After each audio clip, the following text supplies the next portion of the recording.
Hey, sixth grade. Our title today is the distributive property and the products of decimals. I can use place value and apply the distributive property to find the product of decimals. You've seen this word now a couple of times in your objective and title, so hopefully you realized that we are multiplying decimals in our screencast today. And we're going to start out with the standard algorithm as a little review. And so I already even started this one for us. We have 0 times 6 is 0, 0 times 6 is 0, and 2 times 6 is 12. All right, so now we're done with the 6. We're going to put an X over it so that we know not to use that again. We're now in the tens place. We're really multiplying all of the numbers up here by this 2 now, or 20, since it's in the tens place. So in order to show that, I'm going to put a 0 here to save this ones column. It's kind of a placeholder. And then I have 2 times 0 is 0. 2 times this 0 is 0. And 2 times 2 is 4. I'm done with that 2 now. I've multiplied that 2. I've distributed it to everything up in that top number. And so now I'm left with this 3, which in this number, 326, is really like 300, right? So I'm going to put a 0 in the 1 spot and a 0 in the 10 spot to show that I'm now in this 300s column multiplying. 3 times 0 is 0. 3 times this 0, the middle 0, is also 0. And then 3 times 2 is 6. And we're adding. I have a strategy that I like to use now when we have to add this many numbers here. I've been taking a highlighter and highlighting my ones column, my tens column, and making sure that I have all of my numbers nice, neat, and organized, because sometimes they get a little messy, a little sloppy when we're doing this many numbers at one time. So we have 0, 0, 2, 5, and 6. Okay, is this our final answer? No, because we have a decimal point here. So we need to swoop in once, and plop in that decimal point. So now we have 6,520 as our final product. Now, if you weren't sure about how to swoop in and find that decimal placement, you could also use estimation or another strategy that you know to double check your answer. Like we could have done 200 times 30, because 32.6 is pretty close to 30, and I know 2 times 3 is 6, and there are 1, 2, 3 zeros, 1, 2, 3 zeros. So 6,000 is my estimate. That means I need to put my decimal somewhere that gets this answer really close to 6,000. Okay, and let's look at B. For B, I want to point out that 500 is a way bigger number than 22 point something. So 500 is on the bottom when I set this up. Notice how 22.12 has more digits in the number. It's longer than 500, even though 500 has a bigger value. When you are setting up the multiplication problem, the number with more digits has to go on top. In other words, if you set it up like this with the 500 on top and then like 22.12, I've seen this sometimes, like that's not going to work. So get in the habit of looking at how many digits there are. This has 1, 2, 3, 4 digits. This only has 3, 1, 2, 3. So the 500 goes on the bottom. Alrighty, so if we were to estimate, we would get like 20 times 500. Oops, my 0 went a little crazy there. So 2 times 5 is 10, and then how many zeros? 1, 2, 3, 1, 2, 3. So our answer should be somewhere around 10,000. And let's get multiplying. 0 times 2 is 0, 0 times 1 is 0, 0 times 2 is 0, and 0 times 2 is 0. Gee, that was easy. We're done with this one.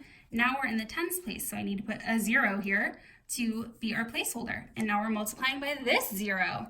0 times 2 is 0, 0 times 1 is 0, 0 times 2 is 0, 0 times 2 is 0. All right, that was also pretty easy. Now we're in the hundreds place. You guessed it. We have to put zeros in the ones and the tens place to show that we're multiplying in this hundredths column now with this 5. So 5 times 2 is 10. Holy moly, another 0. Carry the 1. 5 times 1 is 5, plus 1 is 6. Ooh, there we go. There's a number. And 5 times 2 is 10. There's a 0. Carry the 1. 5 times 2 is 10, plus 1 is 11.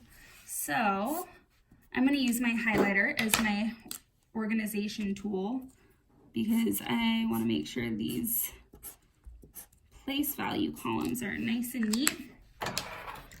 So we have a lot of zeros here to add. And let's see, we have to swoop in 1, 2, 1, 2. Or I could use my estimation number up here to help me place the zero. So it should be around 10,000, and that should tell you where to put your commas. So my final answer, once I swoop in there, is 11,060 and nothing left over. So 11,060. All right, so when you're multiplying decimals and there's a lot of zeros involved in places, you can see it's really important to be nice, neat, and organized. And using estimation to help you figure out if your answer is reasonable or not is really important. Making sure that you're being accurate and precise. All right, so another strategy that we're going to try out is partial products and the distributive property. So we have that, and then you can also see letter D here. I put the partial products in the area model. So just two little quick strategies. If you are not really feeling the standard algorithm or you want to switch it up, you want to master another strategy, have another tool in your toolbox, these are a couple more options you can use when you're multiplying decimals. So here we have 200 times 32 and 6/10. What we're doing here is we're breaking up our decimal number into a whole number and into the decimal part. So you can see I put the 32 here and I put the 0.6 over here, and I'm multiplying each of those pieces by the 200. In other words, I'm distributing the 200 to the 32, and I'm distributing it, I'm sharing it with the 0.6. But you have to make sure when you're using the strategy that you multiply everything here, you multiply everything here, and then you add them once you're done. So I know 2 times 32 would be 64, and then there's 2 zeros, 1, 2, 1, 2.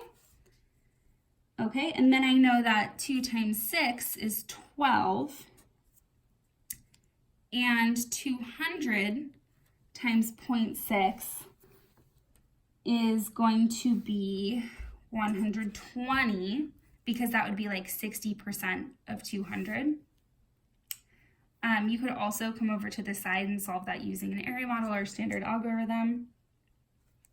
But just to show you how to finish off this problem, we're going to be adding this 6,400 plus this 120. And I actually wrote these spaces over here for us. So if you wanted to keep going in this linear way, we could write it over here. And when we add those together, we get 6,520. And you can see that's the same as the problem up here. So we used another strategy and got the same answer as before. And then for the partial products area model, we used the standard algorithm up here for the same numbers that we're multiplying down here. So you can see I kept the 500 as 500 across the bottom of our model. And then I took the 22.12, 22 and 12/100ths from up here, and I broke that up into whole numbers and the decimal parts. So when I'm multiplying now, I'm going to do 22 times 500, or I could do 22 times 5 is 110, and then tack on my zeros, 1, 2. Remember, this 0.0 doesn't count. So I have 11,000, and that's feet squared, right, because this is an area model. And then up here, I have 500 times 0.12. So I know 5 times 12 is 60, and that's feet squared. When I add everything up here, 11,000 plus 60, I get 11,060. So you just have to make sure at the end of this that you add everything up. You could always come over here, line it up, make sure you get the right answer. Use estimation to help you check to make sure you're around the right place value spot, making sure you're putting your decimal in the right spot. Try out some of these strategies that maybe you're not super familiar with. You can use it as a way to check your work. You can challenge your brain if you already really know the standard algorithm really well. Try a couple problems using this strategy or this strategy. See how you do. Thanks so much.